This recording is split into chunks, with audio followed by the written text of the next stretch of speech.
যে ছুট্টি বুড়ি আজকাল মাইয়ের লিগে কি রান্না করবে এই দেখেন টক দইয়ের ডাল।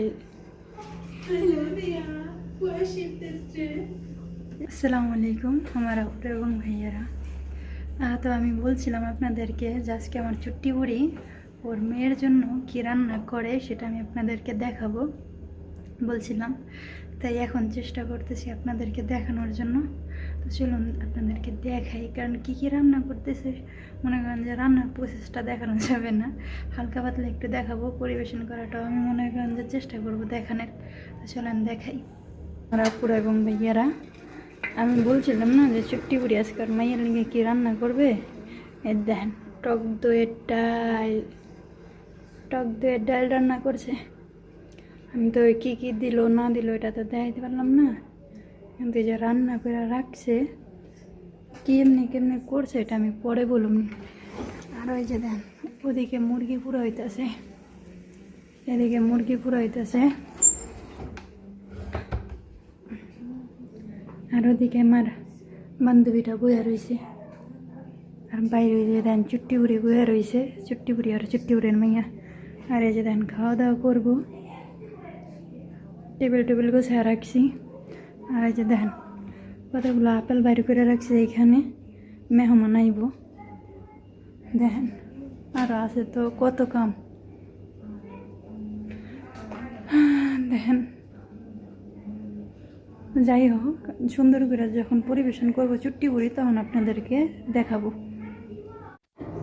তো আমি বলছিলাম না যে চুট্টি বুড়ি যখন খাবারটা পরিবেশন করবে তখন আপনাদেরকে আমি দেখাবো। উনি যে খাবার পরিবেশন করতেছে আর আমি যে ওনার সাথে দাঁড়ায় কী করতেছি এটা উনি বুঝতেই পারতেছে না। উনি ভাবতেছে আমি হয়তো ছবি তুলতেছি, আসলে যে আমি ভিডিও করতেছি চুট্টি বুড়ি বুঝতেই পারতেছে না। উনি জানে যে সবসময় উনি যখন খাবারটা পরিবেশন করে সুন্দর করে সাজায় তখন আমি ছবি তুলি। দেখেন কি সুন্দর বাদামগুলো উপরে দিয়ে দিল, আর এই যে এই পাশে টেবিলটা সুন্দর করে গুছিয়ে রাখছি। আর দেখেন চুট্টি বুড়ি টেবিলে খাবারটা খাওয়া দিল।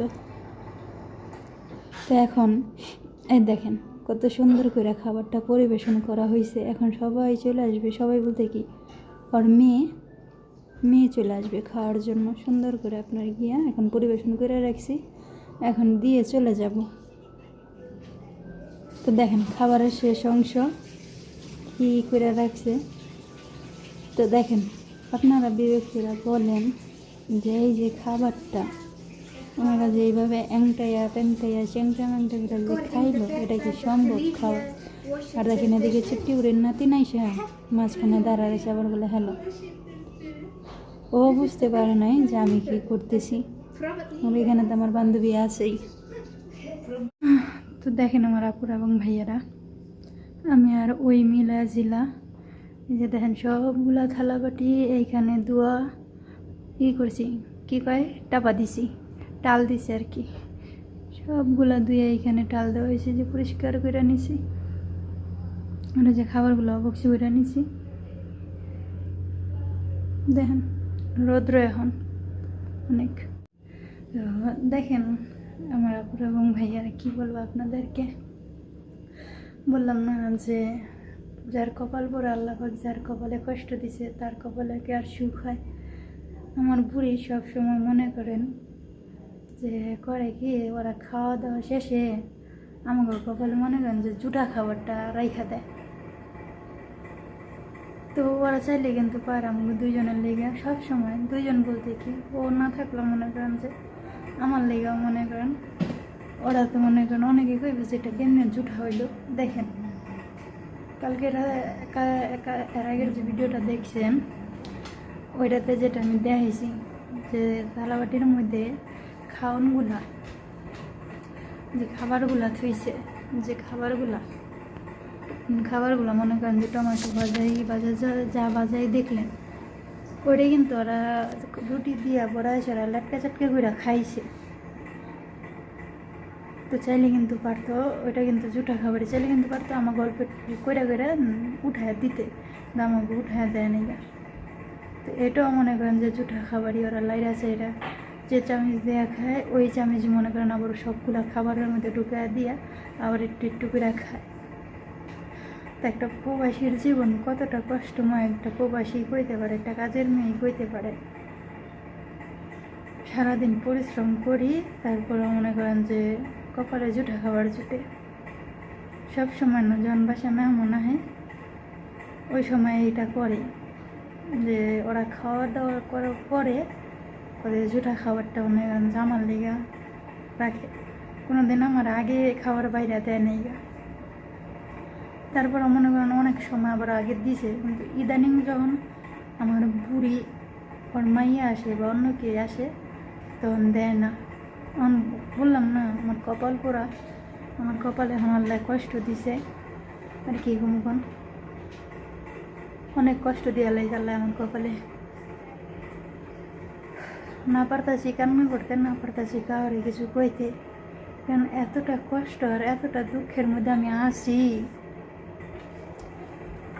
সইও পারতেছি না, কইও পারতেছি না। ফাইসা গেছি গা, আমি আইছি।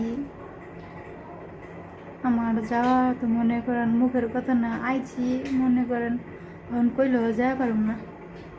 বুড়ির আমার 4 লাখ টাকা দিয়ন লাগবো, ওর দেশের 2000 টাকা কেবলমাত্র গেল পায় কত, ওর দেশের টাকা 400-500 টাকা গেল।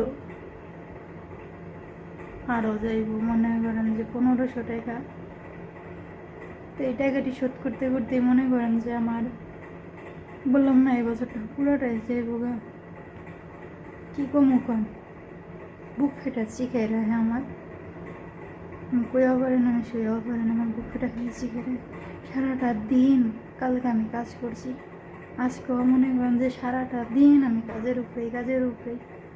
এখন মনে করেন থালা বাটি ধুয়ে খালি বইলাম, মনে করেন বই একটু শান্তি হব না, অক্ষণায় হাজিরাইব। আরও মনে করেন একদল, মনে করেন আর বড় ভাইয়ের ঘরে 15 জন পোলাপান সব কি আইব। পোলাপান কি বুড়া বুড়া মাইয়া, এক একটা মাইয়ার ঘরে মনে করেন 4টা 5টা 6টা করে পোলাপান সবাই আইব। আর কি কম খান, জীবনটা জানি আমার কেমন এলোমেলো হয়ে গেল গা। এতটা পরিমাণে এলোমেলো হয়ে গেছে কর মতন না। কামনেই বা কমু আর কারেই বা বুঝামো। চুট্টি বুড়ি মনে করেন আয়া করবো, আয়া দেখলে আমার বগর করবো। আজকে মেহমান আইব, অনেক মেহমান আইব। মাথাটা বউ করতেছে, ঘুরতেছে, পাগলের মতন হয়ে যাইতেছে।